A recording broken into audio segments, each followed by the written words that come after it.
کہ اس کے معاملے میں اگر کوئی ملا یہ سمجھتا ہے کہ انجینئر غلط ہے تو اب اس کے پاس بہت اچھا موقع ہے. میں اس کے سارے معاملے میں پل کا کردار ادا کروں گا. میں اعلیٰ حکام کے پاس الحمدللہ اپنے ذاتی کسی مقصد کے لیے آج تک نہیں گیا، لیکن میں چل کے جاؤں گا.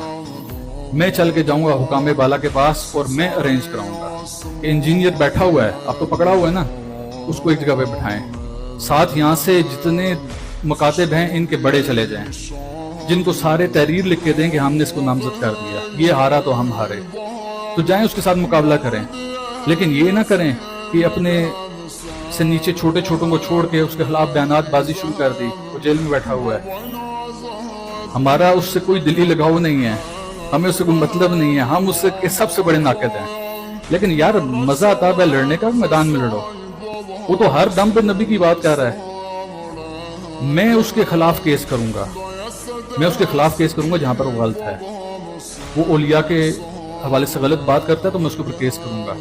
کوئی اور چیز ہے اس کے معاملے میں غلط ہے تو میں اس کے اوپر کیس کروں گا. لیکن یار جو نبی کی بات کرتا ہے نبی کے خلاف کیسے ہو گیا؟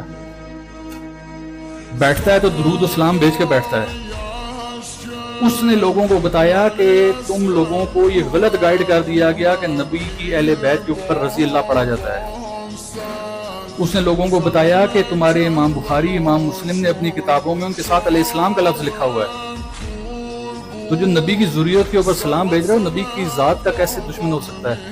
وہ نبی کا کیسے دشمنان تراز ہو سکتا ہے؟ وہ کیسے نبی پاک صلی اللہ علیہ وسلم کی ذات کے اوپر کوئی ایسا ایلیگیشن اٹھا سکتا ہے؟ کسی کی بات سامنے رکھنا کہ فلاں شخص سے بات کرتا ہے، یہ قطعاً ایسے نہیں ہوتا کہ وہ شخص ایسی بات کر رہا ہے. تو لہٰذا گزارش ہوگی کہ قانون نافذ کرنے والے اداروں سے کہ اگر ان معاملات میں ذرا سا بھی ایسا معاملہ ہوا جس میں ناانصافی ہوئی تو دنیا میں تو معاملات گڑبڑ ہوں گے ہی ہوں گے، کیونکہ ایک پریسیڈنٹ سیٹ ہو جائے گا. آئندہ آنے والی نسل وہی چیز دیکھے گی. تو لہٰذا کوئی اس کے اوپر ہوش سے کام لینا ہوگا، بڑی تحقیق کرنی ہوگی، بڑی صلح جوئی کے ساتھ معاملات کرنے ہوں گے.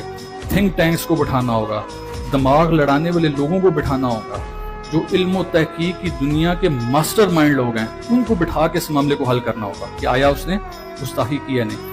کسی کے فتوے کے اوپر اگر کسی کے اوپر گستاخی کا فتویٰ لگ گیا تو یاد رکھیے کہ پھر چوک چوک کے اوپر گستاخی کے فتوے لگیں گے. پھر میرے پاس بھی پیر ہاؤس کا لیٹر ہیڈ موجود ہے، میرا پیر ہاؤس بھی رجسٹرڈ ہے، اس کا مونوگرام بھی رجسٹرڈ ہے، اس کی سٹیمپ بھی رجسٹرڈ ہے. پھر میں بھی فتویٰ نکال سکتا ہوں کسی کے اوپر. لیکن اگر اس طرح فتوے نکلنے شروع ہوئے تو چوک چوک سے نکلیں گے، گھر گھر سے نکلیں گے، کریا کریا سے نکلیں گے، گاؤں گاؤں سے نکلیں گے. کس کس کی زبان روکی جائے گی؟ تو خدا را ہوش کے ناخن لیں. دین فتووں کا نام نہیں ہے، دین سمجھانے کا کام ہے. اسی لیے کہا گیا کہ وما علینا الا البلاغ المبین.